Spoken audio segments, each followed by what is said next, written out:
and we must celebrate.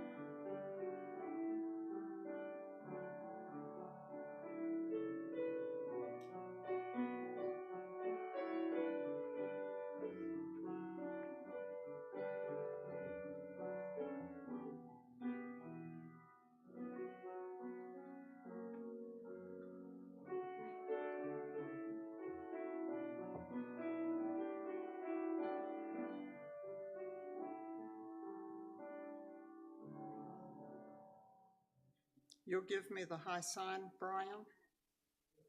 1. I know that.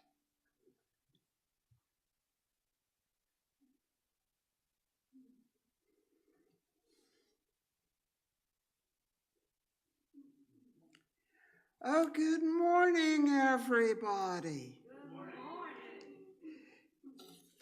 I'm going to say we're so glad you're here.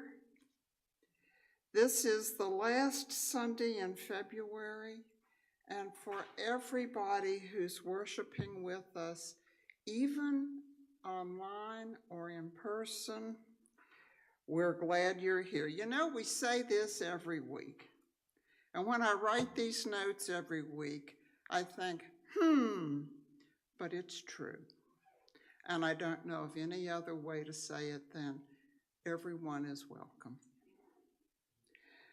You'll find the announcements in the calendar shown on the wall and in our newsletter, The Beams. Now, The Beams is on our website and on our Facebook pages.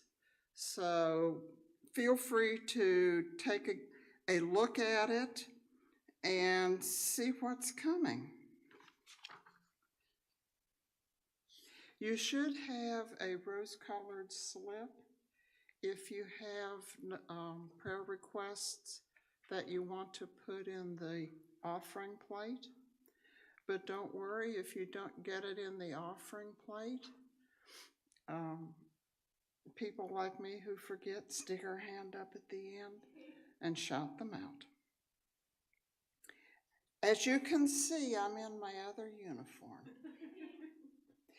After lunch, we're having our soup and pie luncheon. Everyone's invited to attend. We have gobs of food.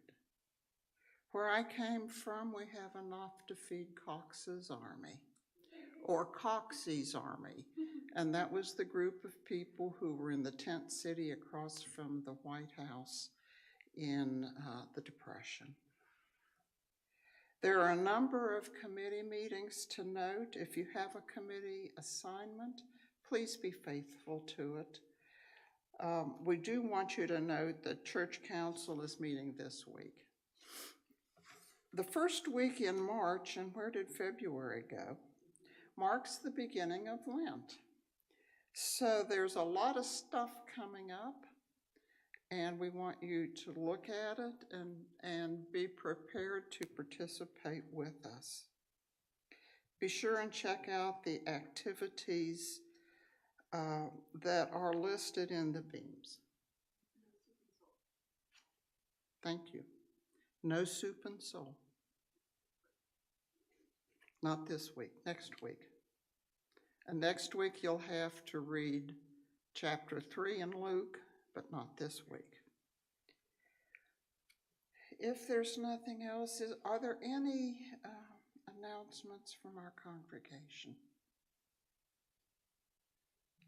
In that case, let us turn our attention to the invocation. Miss Sophie, you're up. Oh, sorry. Reve, you're up.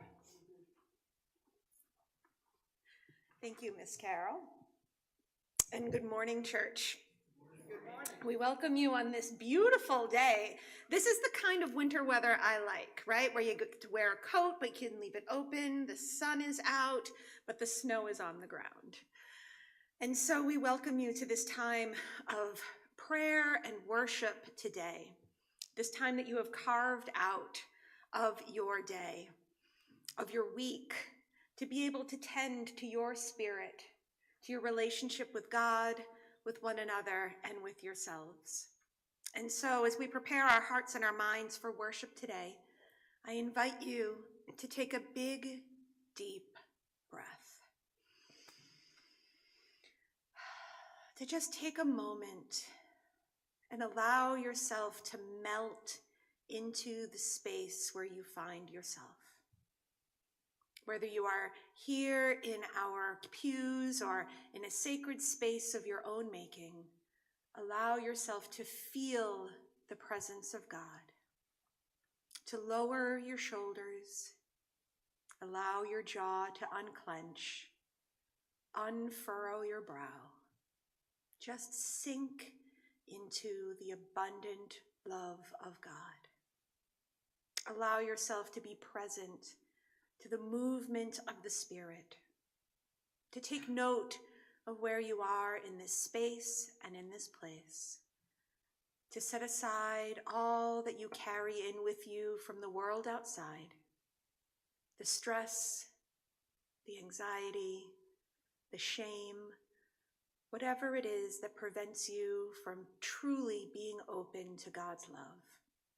Just put it aside, even if it's just for the moment, and give yourself permission to just simply be. And as you breathe in and out, allow each breath to be a prayer of thanksgiving for this moment, for this day, for this time. So let us settle our hearts into God's heart as we prepare ourselves for worship today with our invocation.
Amen, indeed.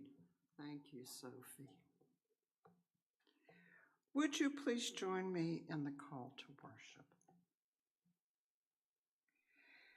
Jesus teaches us, do unto others as you would have them do to you. But who are others? Our enemies and friends, family and strangers.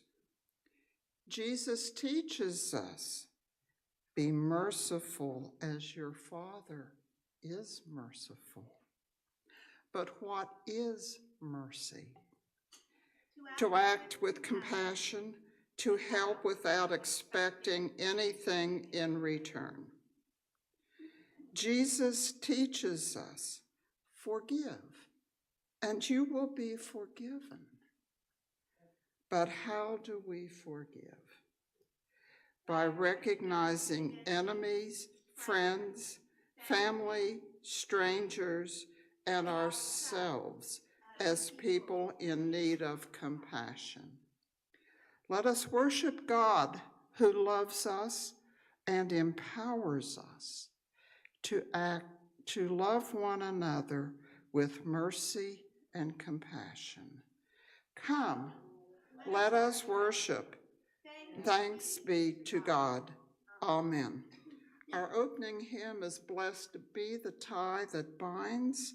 It's in the United Methodist Hymnal, number 557. This is the larger hardback hymnal.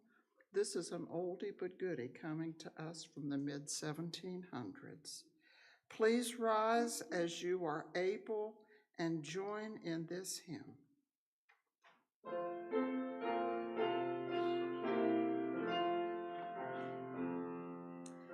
Blessed be